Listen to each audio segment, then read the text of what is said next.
Everyone has a story. In every life story lies a small history of a special family, a passionate career, ups and downs, a great love, or a beautiful city. That is why every life is interesting to no one worth reading. And so your life story also deserves a well-written biography in a book form.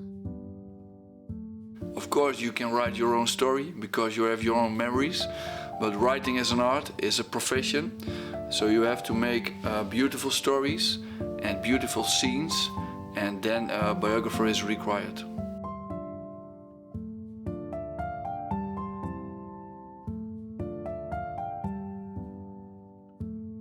You might be knowing these people and also might have read their stories. Does it mean biographies are only for famous people? Biographies are not only for famous people. Actually, I like to write about unknown people. I like to know their stories because I can inspire other people with their stories. I think everyone has a story to be told and to be shared.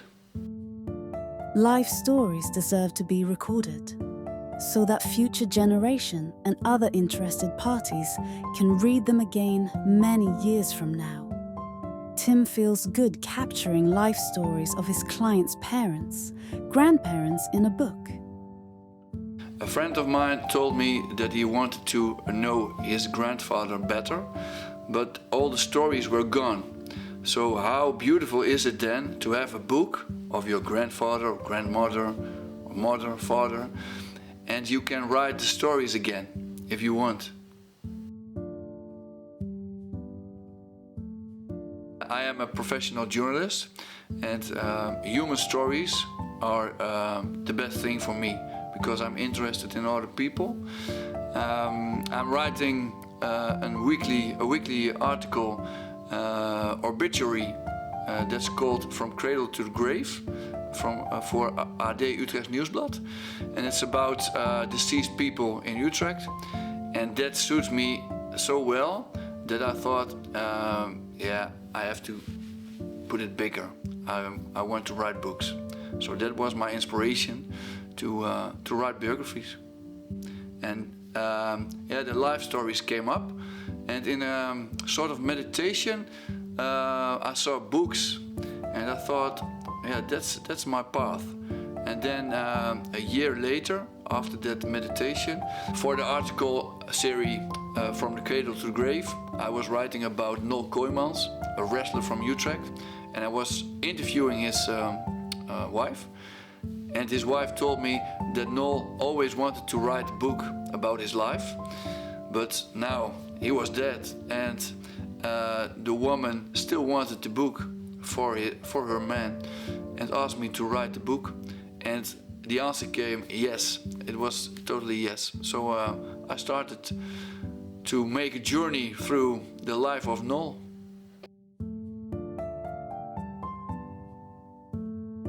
Writing a biography takes 6 months till a year, I think. It depends on the interviews. First, I talk to the client about what is the purpose of a book, of a biography, what do you want to tell and for who, and then we make a plan. And that plan is about who do I need to speak and what archives I have to discover. So that depends. But the most important thing for my work is the oral history. So I like to speak with people because then you get some emotions and I can characterize someone. So the oral history is the biggest part. So the interviews with people. As a biographer, Tim does what he loves most. He writes life stories about people who are no longer here, but also for people who want to capture their own memories on paper. To do this, he asks a lot of questions, but he listens even more, so that there is room for special anecdotes and emotional stories. He digs and digs, writes and polishes until the story comes to life for him. The main character comes to life again for him. Making character live is like a puzzle for him to solve.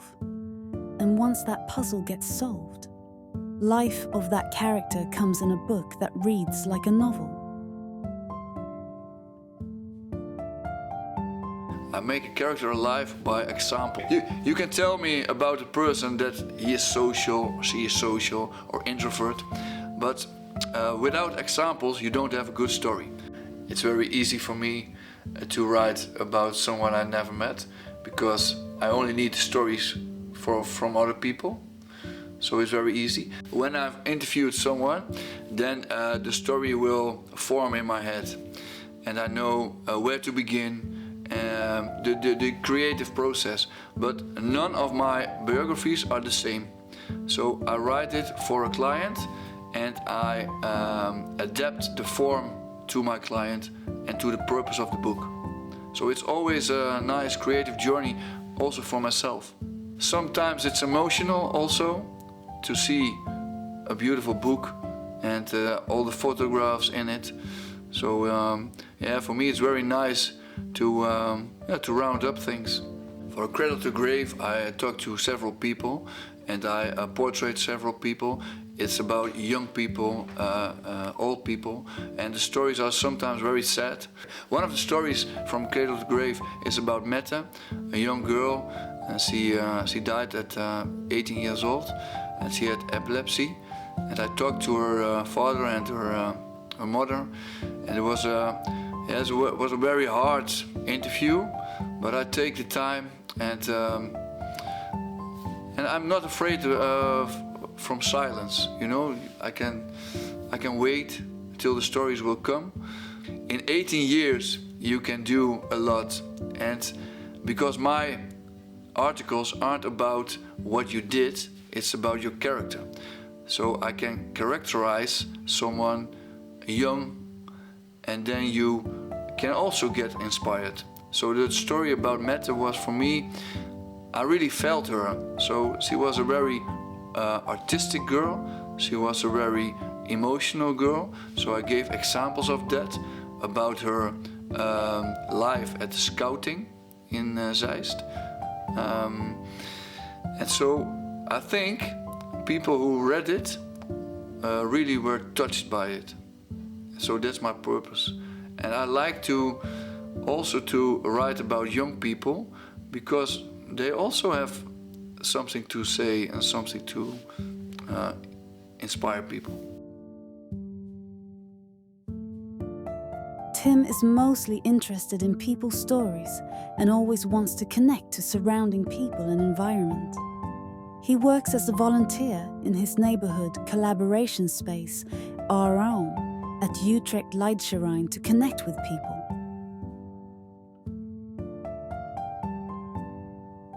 I'm always looking for ways to tell stories. So also in my own neighborhood. So for Leidschrein magazine, I've made the series Life Lessons. Because when I walked in the Jumbo supermarket, and when I'm not feeling good, then when I walk out, I'm very positive. And why? It's because there's one employee, and that's Hendrik from the self-scan, and he's always positive. He say, "Come on, buddy," to everyone, and then everyone has a smile on his face. So I was thinking about that. I want to interview him, because why is someone so positive as he is? And then the title Life Lessons came up, and now I'm interviewing several people in my own neighborhood, and with the same purpose as the biographies, because we can know each other better if we know each other's stories. Tim tries to find interesting, innovative ways to tell human stories. He explores different ways to connect to human part of all. I'm writing stories about tattoos for Algemeen Dagblad, and that's a weekly issue, because I'm so curious to the stories behind tattoos. When I walk around in this neighborhood, I see so many beautiful people with beautiful tattoos, and sometimes I ask them, what's the story behind it, and do you want to be interviewed by me for the newspaper? And often the answer is yes. One of the tattoo stories is about ADHD. It was one guy, and he told me about his disorder, and he has this button for his hyperfocus on or off. So it's a very small tattoo, but it's all about his disorder, about his life, about his relationship, his little kid. So it's very beautiful to have that small illustration on someone's body with a big story. The topics which Tim deals with and talk to people are really very sensitive and emotional. Sometimes it gets emotional for him as well. I have an ambition to write a biography for someone, but it's about myself because I write about very many people, but I have 2 daughters and I want them to read my story so they can learn from it. And now I get emotional. I've always been interested in other stories. That's how I communicate with people. When I'm on holidays, I always talk to people, and I'm very interested in their background and their drive. So it's me. So knowing each other's stories is good for society, because when you can understand your neighbor, then people are a bit nicer for each other. So I think I have a purpose, I have a goal in life, and that's very nice. I write many often about people who have a disease, cancer for example, and what I see is that people are very, very positive when they have a disease. So it inspired me to enjoy every moment of life and every single moment, and not being so negative always.